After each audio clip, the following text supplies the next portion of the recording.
Yo, Trinidad, what's up? I just realized something. I'm chilling in my hotel room, and the cops came to check me. A whole bunch of them. Saying they got a warrant to search my room and all that kind of stuff. I'm here in Trinidad. I love for the people. Came with my band, all that. But I just want you to know, no matter what, they can't break us. We see what's going on. We just want you to know what's going on. We see what you're planning. How can you obtain a search warrant for a hotel room on a Saturday? Okay. Still got love for you, Trinidad. They can't distract us. That's why we're here. For you, not them. Peace. Good morning, ladies and gentlemen. So, yesterday, a group of police officers decided to search Buju room, the Gargamel, to see if he had drugs. They claim to have a warrant. We don't know if they had it or not. If they did have it, of course, it was ordered by the higher ups. Nothing else than the fact that he was incarcerated for drug trafficking. The authorities probably figure, let's, go search his room. But prior to this, he had to have some documents to get into the country, which he already had, but it was from, I guess, some time past, and they wanted him to have a more recent one, which made it seem like they're hoping that if he didn't get through with that in time, he wouldn't have been able to come to perform if those documents didn't go through in a timely manner. I could tell you one thing, Trinidad would a riot. Trinidadians would a riot. So what I want to say is the government and the government procedures and protocol does not reflect, the Trinidad in its entirety. That's a government and what they choose to do. So the argument all over social media about Trinidadians not liking Jamaicans, long time they hear they treat Jamaicans bad when they come to Trinidad. Let me tell you something. If it has a promoter that deal with an artist and when they came there they didn't get paid or anything, I've never heard about it, but if that ever happened, why would other artists keep going back? That would just be one promoter probably with one artist or one venue or whatever the case may be. But a lot of people already have this idea in their head that Jamaicans don't like Trinidadians and vice versa. So they will perpetuate this lie and it will just continue to keep going on. And if you come into a situation and you hear that somebody don't like you, when you meet them, you're going to have an attitude with them because you're already under the impression that they don't like you. So let me say this much.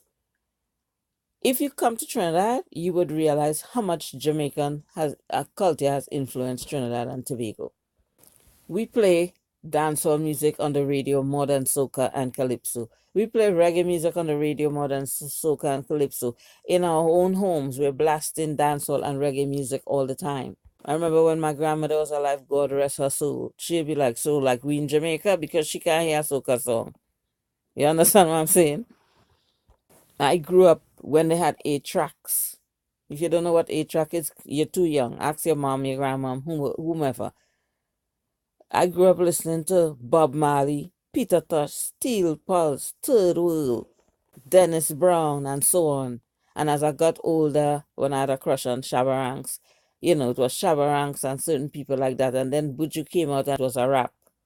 My crush for Shabba Ranks went out when it became about Buju. That's like 30 years now.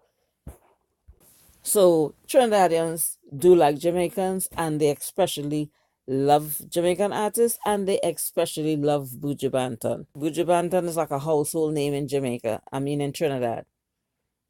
As in Jamaica, it's a household name in Trinidad as well. Buju has been performing in Trinidad for decades.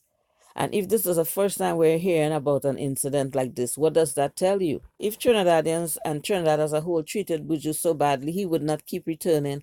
And all the other artists that I've seen when I lived there, I've went to Buju and Beres, in concert and so on.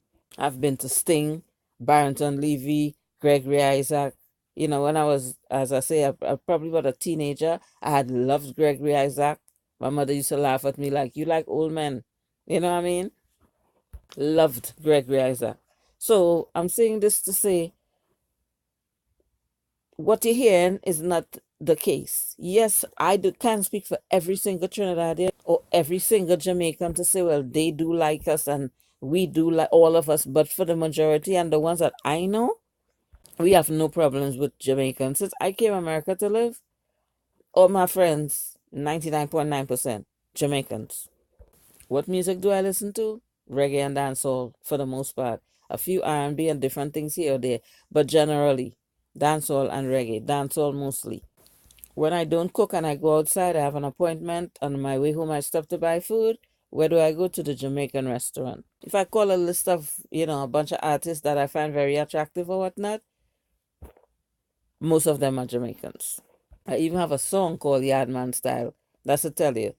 So, Jamaica and Trinidad probably has a friendly kind of a rivalry thing because it's like, I remember when I was going to elementary school, there was Anstey Memorial, which is the school I went to, and then there was San Fernando Girls Government.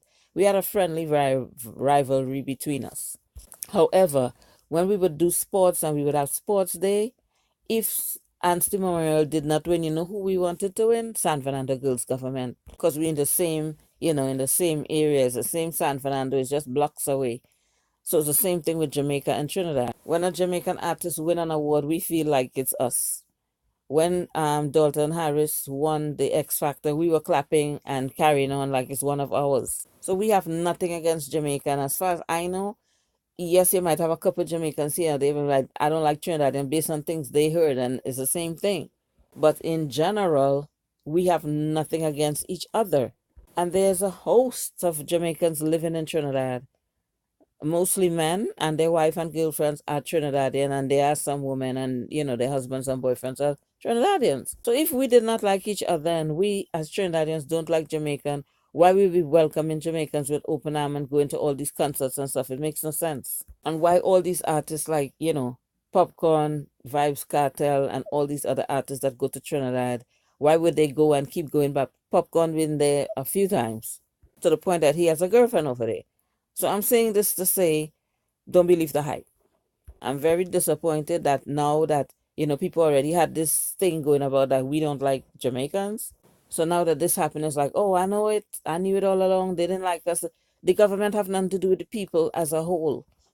Trinidad and Tobago in its entirety have nothing against Jamaica. And what did Trinidad government choose to do? We have no control over. I wanted to be in Trinidad. I couldn't be. If I would have been very upset. If I was around when this was happening, I would be upset.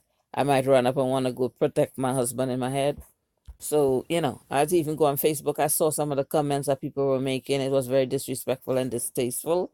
And when I couldn't take it no more, I had to comment on one or two of them, but with class and decorum. You know what I mean? I remember my grandmother would, laughingly say all the time, like, jokingly say, we in Jamaica, I guess we in Jamaica, because I can't hear a soca song. I can't hear nothing else. Only reggae, reggae, reggae, reggae. That was a joke in the house. And she would say it and she would laugh. So, I mean, if Trinidad and Jamaica enters something and we don't win, we're clapping if Jamaica wins. That's to tell you.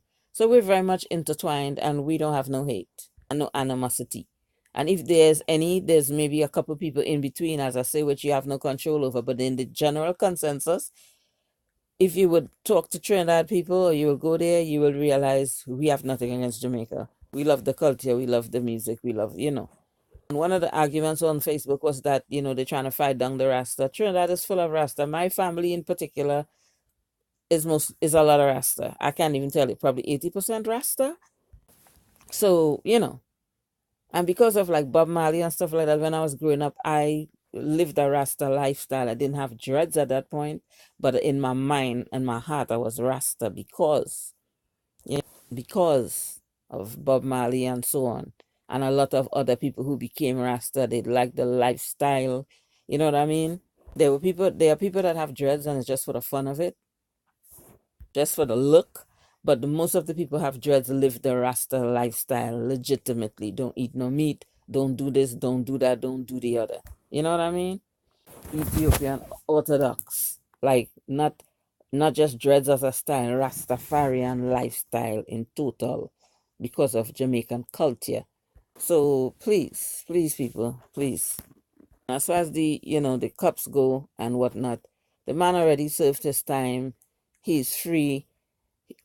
louder manner, make him pay his bills, make him make his money and take care of his family. Sure. So annoyed, man. And as I said, they take the cops and the government and they put all of that in one, and it's like Trinidadians don't like Jamaican. What we got to do with the government? And I think they would believe that he's there and he's a Rasta and he probably bring a bag of weed. He's smarter than that. You know what I mean? One of the things I loved about Buju as well, from since since I came across him when he was maybe 17 or whatever. Yes, he was attractive. I was like, oh my gosh, he dark and he good looking, you know what I mean? But what really caught me on to him really is when I would hear him being interviewed. And I would be like, oh my gosh, it was an excitement to me.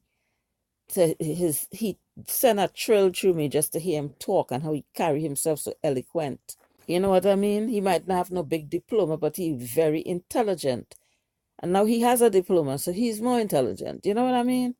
So I don't know why they're doing the man this, and especially with, all the rumors that always go around that Trinidadians don't like Jamaican, and then, some people say the other way around as well. And as I said, if I didn't say it, I have come across Jamaicans in my time of coming to America that would say to me, oh, you're Trini, and they will give me the dirty look, but it's not in the majority. Maybe 2 women out of a group of 20 or 30. So I don't care. And Jamaican men love Trinidad women. You could ask them. Okay. And we love them right back. Thank you. And I know a lot of Jamaican women that are with Trinidad men. So we can not like them that much. You know what I mean? All this hate we have for them, but we still with them in relationships and have kids and married and whatever. So I believe after the incident, he was apologized to by the proper authority, whatever. And, in his video, he did say, he see what they're trying to do, but he's there for the people. He have love for Trinidad and he's there for the people. So in other words, the government could chuck off. You know what I mean? So I just hope he has a good show. I know a lot of people that bought their tickets ahead of time. Some people, because of their finances, they, have to put down the money a little bit every week. And in those cases, they have less than a week to get themselves together. And I'm sure just like, other countries where he will be going to, some people will do without paying a bill or whatever because of the love that they have for him all over the world, including Trinidad and Tobago, which is a place that he frequented a lot. And if he had any problems, as I said, he wouldn't keep going back, and a lot of other people wouldn't keep going back. And if somebody had a problem with a promoter because they didn't pay them on time or whatever, that's that promoter and that person. That does not speak for everybody else. All it takes is one incident to happen, maybe a 20-year time span, to hear how bad Trinidadians are and how much we don't like Trinidadians. Not to go to the guy. So that's all I got to say about that. Never rat you out. Everybody said it was a good turnout. I will see whatever I could get to, show you all. Have a blessed day. Don't forget to like, share, subscribe. Love Uno.